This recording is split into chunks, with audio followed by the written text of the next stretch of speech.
안녕하세요. 성심홍익인재 유럽 탐방 발표를 맡은 널스타그램팀의 오세원 정혜은입니다. 저희 발표의 목차로는 신청 방법, 탐방 주제, 일정, 경비 순으로 진행하도록 하겠습니다. 먼저 신청 방법에 대해 알아보겠습니다.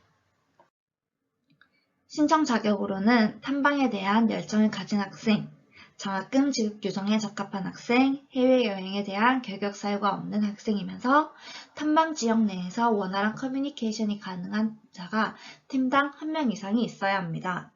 이를 확인하기 위해서 간단한 영어 면접을 진행하게 되는데 대부분 쉽게 대답할 수 있는 질문이었지만 조금 어려웠던 질문이 있다면 이 프로그램에 참여함을 통해서 저희 전공에 어떠한 도움이 되는지 또한 이 프로그램에 참여한 이유가 뭔지를 영어로 말해보아라는 질문이 조금 어려웠던 질문이었습니다. 참가 제외 대상자로는 휴학생, 8월 후기 졸업 예정자, 고학기 이상 등록자, 2021학년도 신편입생, 유학생 및 재학 중 징계를 받은 자, 졸업 유예 신청자 및 신청 예정자, 그리고 이 프로그램에 한 번이라도 참여한 사람은 다시 참여할 수 없습니다. 프로그램에 참여하기 위해서는 계획서와 독후감을 작성해야 합니다.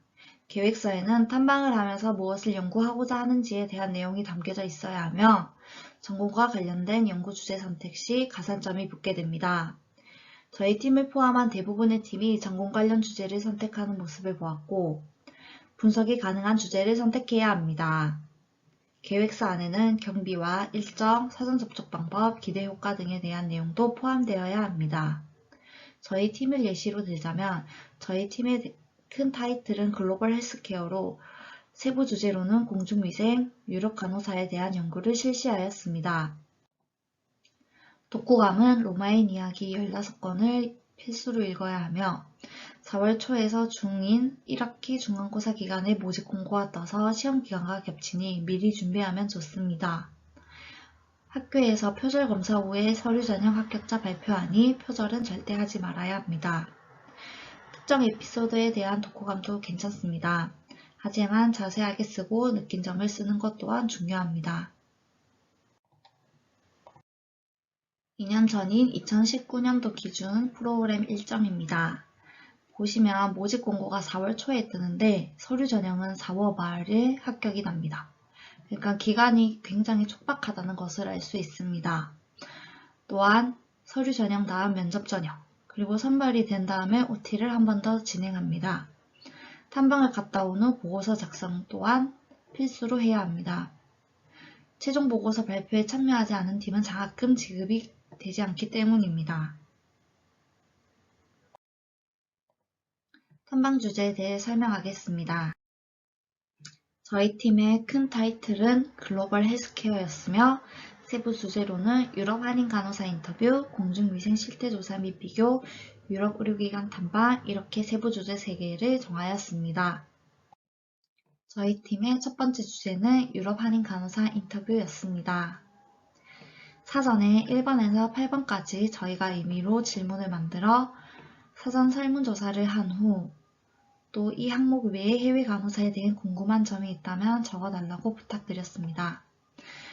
간호사로 취업 시 필요한 것에는 무엇이 있는지, 영주권 발급을 위해 요구되는 조건이 어떤 것이 있는지, 유럽 간호사가 되기 위해 밟아야 하는 과정이 어떤 것이 있는지에 대한 질문을 해주셨습니다.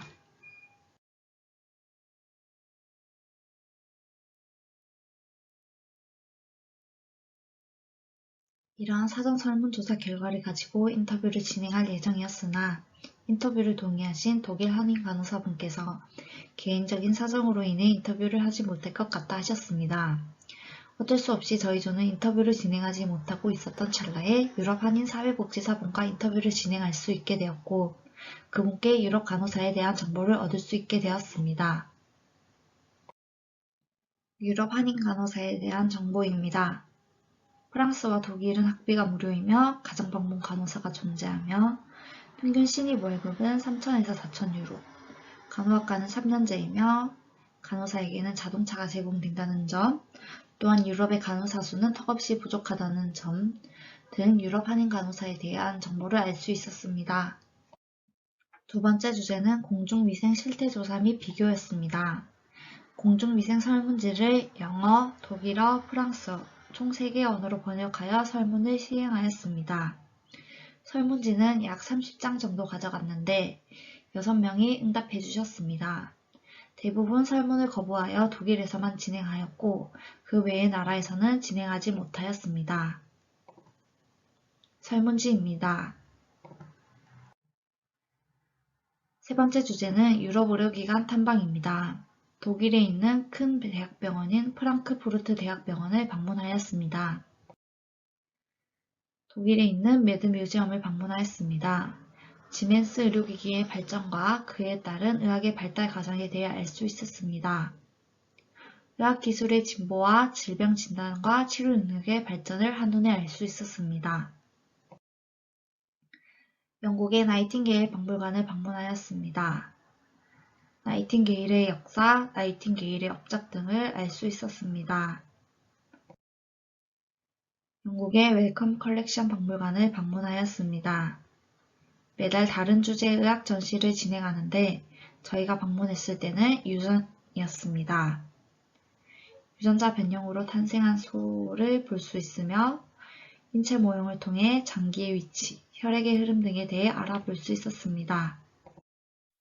네, 다음은 일정에 대해서 설명드리도록 하겠습니다.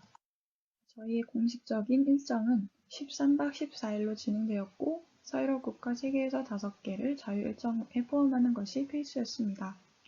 그리고 독일의 프랑크푸르트로 인하고 프랑스의 파리로 아웃했기 때문에 이 두 도시는 반드시 일정에 필수로 넣어야 했습니다. 그리고 마지막 날은 다 함께 출국을 해야 했기 때문에 학교에서 정해준 파리의 호텔에서 단체 숙박을 해야 했습니다. 저희 팀의 일정을 자세히 살펴보자면 1일에서 6일차에서는 독일에 머물게 되었고 그 도시로는 프랑크푸르트, 에를랑겐, 뷰르크부르츠, 밤베르크, 뉘른베르크, 하이델베르크가 있었고 벨기에는 영국으로 이동하기 위해 잠시 머물렀기 때문에 7일차에 하루 동안 브리슈에 머물렀습니다. 그리고 영국의 런던에서 8일에서 10일차 동안 머물렀고 마지막으로 프랑스의 파리에서는 10일에서 13일차 머물렀습니다. 자세한 일정을 살펴보겠습니다. 먼저 독일의 프랑크푸르트로 입국하여 벨기에 브뤼셀로 이동하였고 다음으로는 영국 런던, 마지막으로는 프랑스 파리를 통해서 출국하게 되었습니다. 먼저 사진을 보여드리도록 하겠습니다. 독일의 오페라 하우스, 유로타워, 하이델베르크 성의 모습입니다. 음식 사진도 넣어보았습니다. 다음은 벨기에의 유명한 오줌 싸개 동상과 그랑플라스 광장, 성 미셸 대성당의 사진입니다. 다음은 영국의 런던 아이, 빅벤. 저희가 갔을 때는 안타깝게도 빅벤이 공사 중이었기 때문에 완전한 모습을 보지 못해서 좀 아쉬웠던 기억이 있습니다. 다음은 소호거리 모습입니다. 저희가 마침 영국의 마지막 날에 프라이드 퍼레이드라고 흔히는 퀴어 퍼레이드라고 알려진 퍼레이드가 진행 중이었기 때문에 운이 좋게도 저희도 함께 참여를 하고 구경할 수 있었습니다. 다음은 프랑스의 랜드마크라고 할 수 있는 에펠탑, 사크레퀘르 대성당, 사랑의 벽의 모습입니다. 그리고 유럽의 유일한 디즈니랜드인 파리 디즈니랜드도 가보았습니다. 네. 다음은 경비에 대해서 설명드리도록 하겠습니다. 먼저 장학금 부분에 대해서 말씀드리자면 최종 합격자 발표가 나게 되면 OT에 참여한 후에 장학금이 지급되게 되는데요. 장학금은 총 190만원으로 여행 가기 전에 1차로 170만원을 지급받고 여행을 다녀온 후 최종 보고서에 발표를 한 후에 2차로 20만원을 지급받게 됩니다. 장학금은 학생 계좌를 통해 입금된 후에 학생 본인이 학교에서 정해놓은 여행사에 입금하는 방식으로 보험료와 항공료가 포함되었습니다. 장학금을 받고 탐방에 참여하지 않을 경우 당연히 불이익이 생기기 때문에 신중하게 신청하시는 것이 좋을 것 같습니다. 상세 경비에 대해서 말씀드리겠습니다. 저희 팀의 총 경비를 자세히 말씀드리자면 항공료와 보험료를 포함하여 181만원, 교통비 55만원, 숙소 60만원, 식대 30만원, 입장료 10만원, 유심비와 쇼핑 비용을 포함한 기타 비용은 25만원으로 총 약 360만원 정도가 들었습니다. 이 중 장학금으로 190만원을 사용하였으므로 개인 사비는 약 170만원이 들었습니다. 그렇지만 저희 팀은 식대와 기타 비용이 좀 적은 편으로 마음껏 먹고 사실 예정이라면 조금 더 준비하실 것을 추천드릴 수 있습니다. 저희가 준비한 발표 내용은 여기까지이고 지금까지 저희의 발표를 들어주셔서 감사합니다.